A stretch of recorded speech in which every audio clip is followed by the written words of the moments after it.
Monday morning and Barbara is still holding off. You can see her udder. We've still got nice full udder. It's getting a little bit bigger. And of course, it's been muddy and rainy. But you put their hay in their feeder, and what do? They have to take it, toss it around, move their head around, and then they walk on it.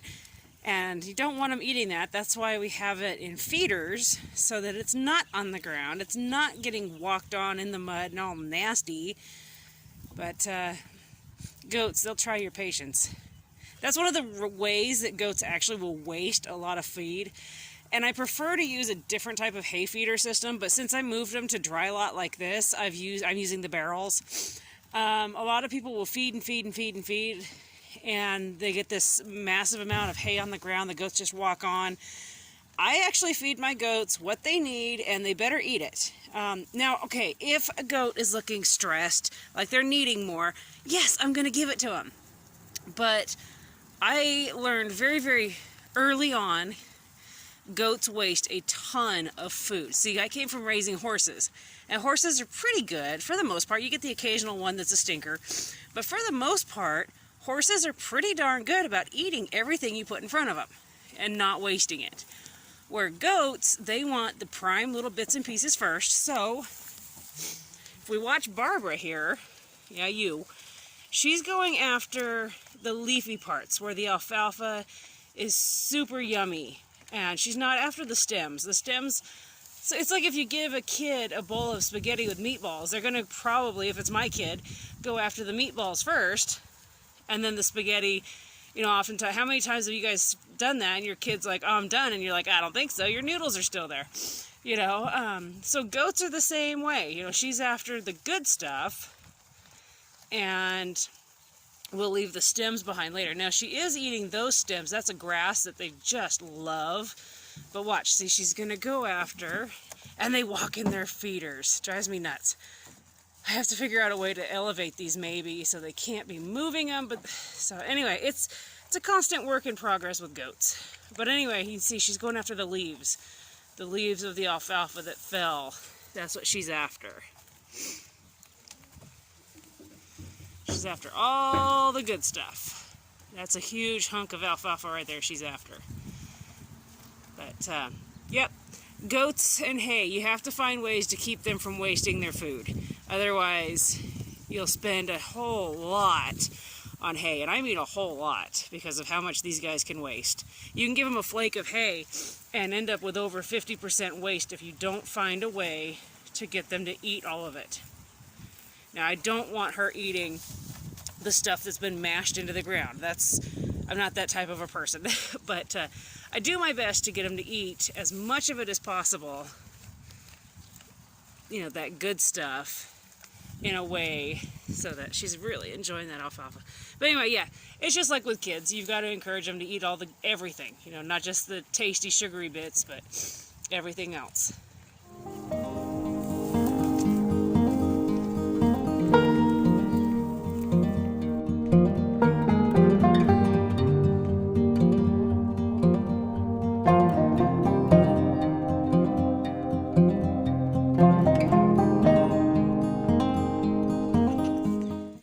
Barbara's enjoying a nice dinner, and as you can see, her udder's getting fuller.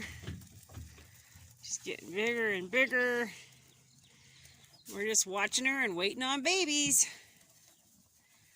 She honestly could fill that udder quite a bit more, but it is filling. Some does will fill up really early, and some of them won't do it until they've kidded, or even a day after. Just depends on the goat. Last time she didn't udder up until she had her kid, and then she uddered up. So this time she's uddering up beforehand.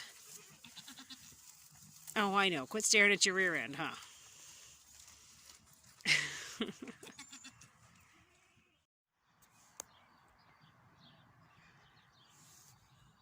That would be our cat Cantaloupe up on the roof of my barn.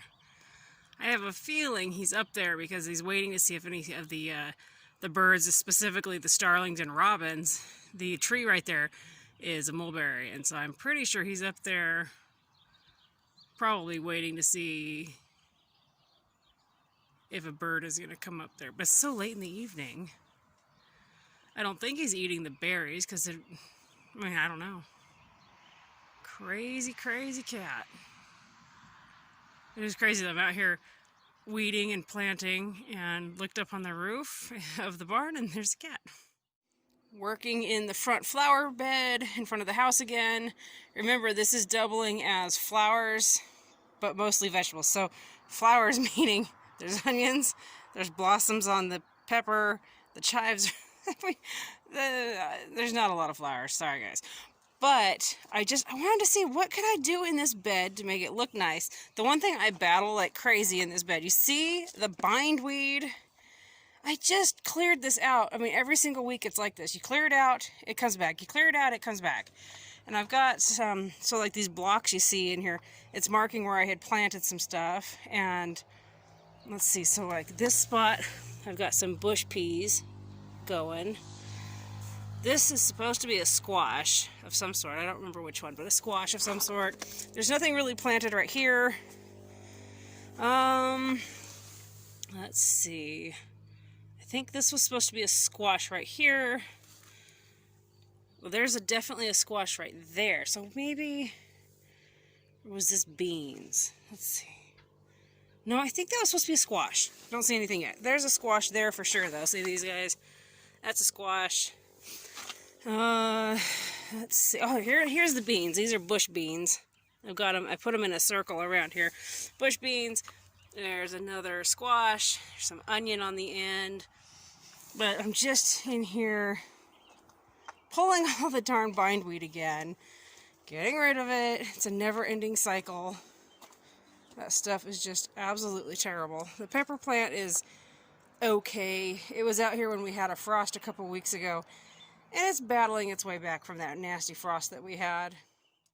So what I'm planting, I've got some okra, amaranthus, and the teddy bear sunflowers. I'm just kind of putting them in front of the house where there's no windows. They can shade the wall of the house. You know, it produces shade so the house isn't being heated up this time of year that much. And hey, it's something pretty to look at other than just the house. Gives you something to look at. So it's just kind of been a very reflective day. Somebody my husband works with at work, he's worked with him for quite a while, chose to commit suicide last night. So it's just been one of those evenings or those days where it's just really heavy on your mind. You know, we weren't, he wasn't like a really good friend of ours, but he had still been around, and my husband had worked with him for quite a while. So it's just, you know, any loss sucks, you know. And it's like my husband says, he goes, even if I didn't know the guy, I'd be sad because he's still a person. So it's just weighing heavily on our minds this evening. So to occupy myself, I'm out here pulling weeds and planting seeds. You know, I can weed out the bad and put something good in. That's what I'm doing.